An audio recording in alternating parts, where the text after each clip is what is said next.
mga ampit, naka-sideline na naman tayo. Hindi naman ibang mga ampit. Pang 12 oras pa lang namin nagtatrabaho ngayon. Simula kahapon 8 oras. Ngayon, wala pang 4 oras kami nagtatrabaho. Mga 3 oras, ganon. Sabagay, alas 8 kami nagsimula, alas 10 pa lang ngayon eh.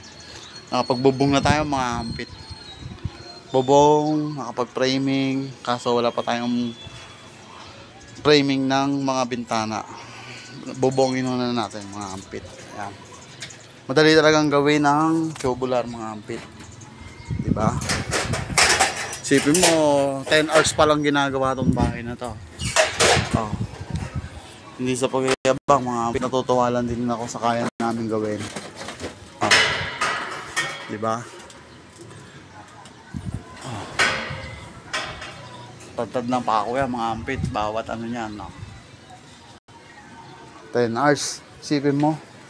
Hindi ko rin man lubos maiisip mga ampit, 10 hours pa lang namin ginagawa. Thank you Lord.